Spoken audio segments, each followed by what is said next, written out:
심해학자 홍양표 박사의 인간 수업. 오늘도 한국자원의개발연구소 홍양표 박사님 잘해주셨습니다. 할렐루야 박사님 강건하셨어요? 예. 좋은 아침입니다. 할렐루야. 네, 반갑습니다. 인간 수업, 사랑하는 자녀의 양심과 인성을 자라게 하는 멋진 수업 회를 거듭해 갈수록 많은 분들이 정말 많은 관심을 보여주고 계시고요. 네. 또 그 상담 가운데 네. 한 분의 상담이지만 다 각자 가정에 그런 모습들이 다 있거든요. 네. 오늘도 기대가 됩니다. 네. 지난 시간에 돈보다 자식 그랬더니 그러니까요. 직장 그만둬야 되냐 난리가 났는데 그게 아니라 우리가 직장에서 돈 버는 게 쉽냐는 거에 최선을 다해야 되잖아요. 예. 근데 자식 농사는 그거보다 더 힘들다는 거를 말해준 거예요. 맞아요. 네. 자, 이 아침에 하나님 주시는 분명 감동이 있다고 생각하고요. 사례를 준비합니다. 그에 대한 짧은 이야기와 또 해법을 드리는 내담자 한 분만의 이야기 시간이 아니라 오늘 분명 우리 모두에게 적용되는 부분들 인간 수업 사연을 들어보도록 합니다.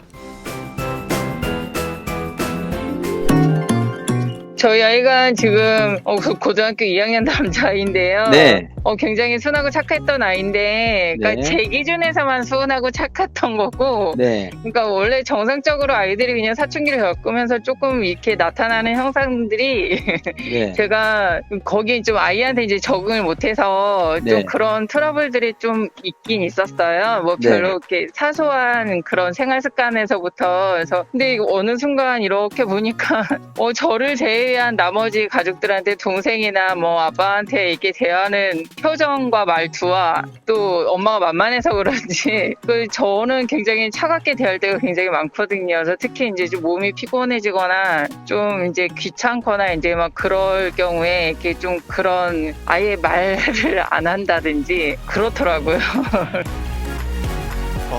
이럴 때가 있어요. 네. 조금 전에도 피곤할 때, 네네. 자녀들도 피곤하고 네. 짜증내고 할 때 그 짜증을 정말 막 낼 때 그게 어떻게 보면은 그 유전입니까? 안에 감춰져 있는 감춰져 있는 그 안에 감춰져 있는 것들이 힘들고 짜증일 때는 못 누르고 있기 때문에 나오니까 그게 본심일 수가 있죠. 저는 또 그런 생각도 해요. 저 유전이다. 나의 그 모습이 저기 들어가 있다. 네. 좋습니다. 오늘 한 분의 사연을 들어봤어요. 엄마에게 유독 차갑게 대하는 고등학생 그 아들. 어떤 상황이던가요, 박사님? 네, 그 전에 먼저 이렇게 사연을 주셔서 저희가 이렇게 방송할 수 있도록 예. 해주신 분들 진짜 그분들에게 감사를 드리고 예.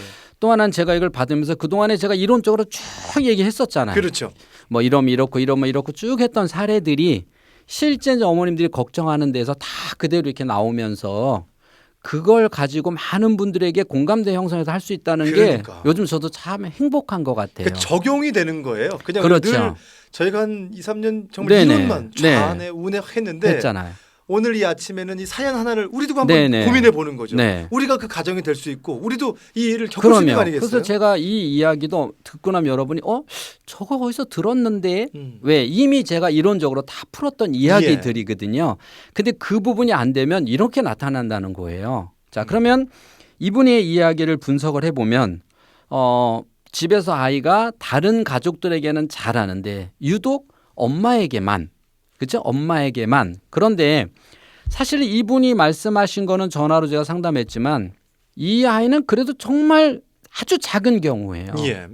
이 경우가 좀 더 크면 어떤 문제가 생기나 아주 정말 살벌한 일들이 많이 생기는데 왜 생겼냐는 거죠. 이게 바로 애정결핍증에서 나타난 현상입니다.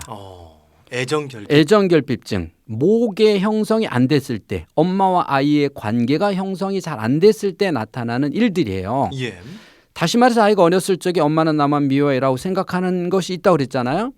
근데 엄마는 아니야, 나는 너네들이 똑같이 사랑했어. 이렇게 얘기할 때 사랑이라고 하는 거는 나눌 수가 없다고 그랬어요. 그럼 이 아이는 항상 엄마는 나만 미워해. 그래서 엄마 누가 이뻐를 입에 달고 살아요. 물론 이 엄마도 맞아요. 우리가 지금도 그래요. 이렇게 얘기를 하시거든요. 그러면 이 아이는 자, 생각을 해보라는 거죠. 어머니가 다 내 사랑이었었어요. 그런데 어느 날 동생이 태어났어요. 그 사랑을 이제 빼앗긴 거예요. 다시 말하면 어머니가 한 남자와 사랑을 했는데 또 다른 여자가 생기면서 이 남자 눈빛이 그리 가기 시작한 거예요. 자, 이 아이가 갖는 충격.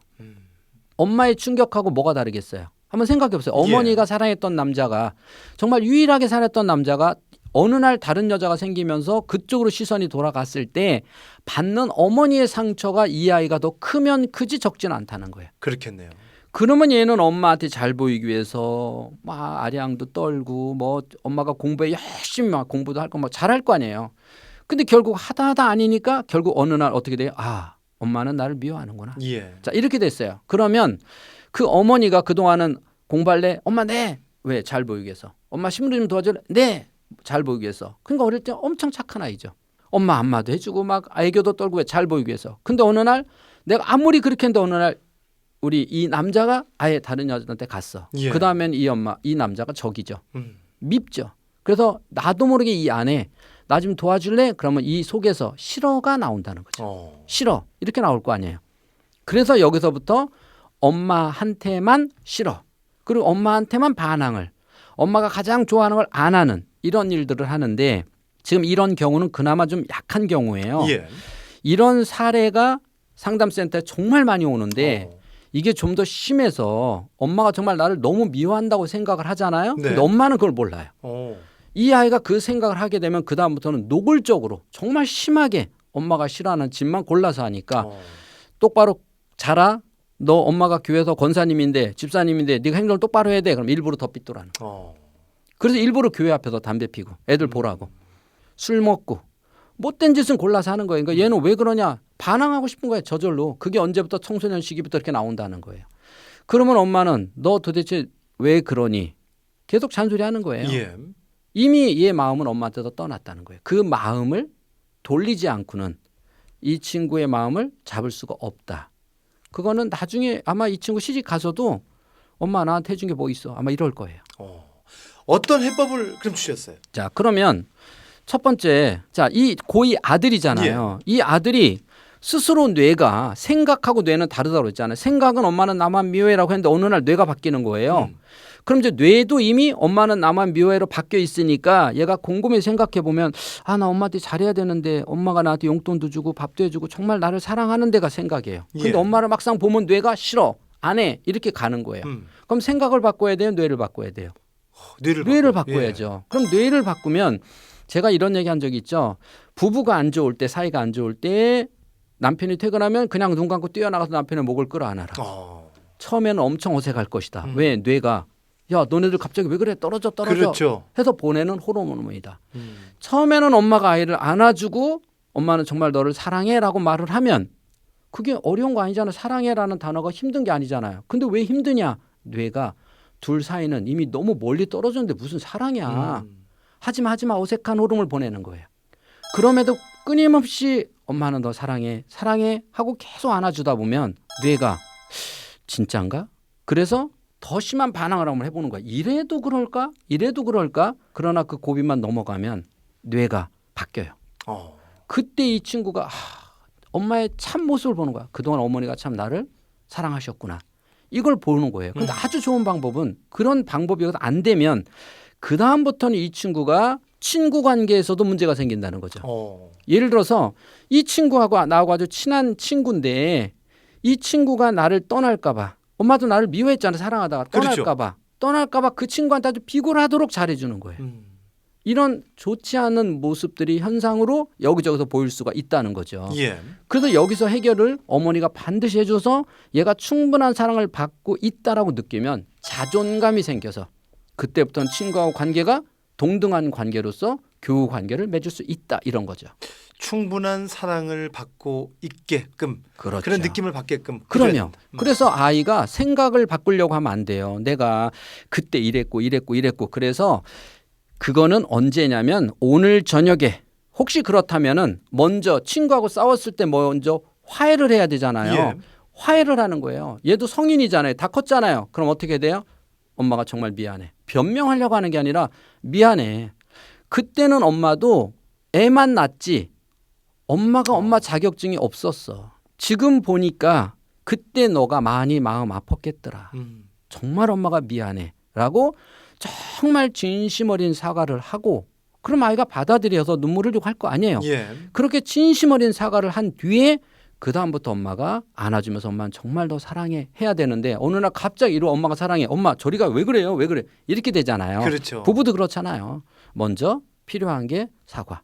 그래서 오늘 저녁에 우리 애가 나한테만 유독 그런다 그러면 내가 어릴 적에 혹시 우리 아이를 잘못 키우지 않았나? 라는 생각을 가지고 진심으로 사과 한번 해주시기 바라겠습니다. 좋습니다. 자, 인간 수업 귀한 수업 시간을 박사님께서 만들어 주셨습니다. 오늘 말씀 한번 마무리해 주시죠. 네, 사과가 먼저다. 사과가 먼저다. 오늘 사과가 먼저다.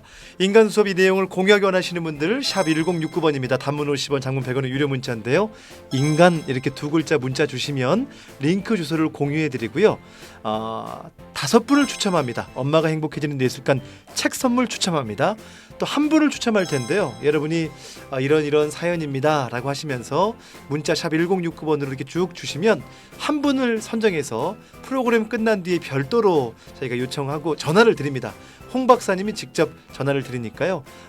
또 짧은 이야기와 함께 여러분께서 그런 질문들 미리 준비해 주시면 분명 이런 해법을 드릴 수 있는 그런 시간이 될 것 같아요. 인간 수업, 양심과 인성이 자라나는 수업 시간. 지금까지 홍양표 박사님이었습니다. 고맙습니다. 네, 감사합니다.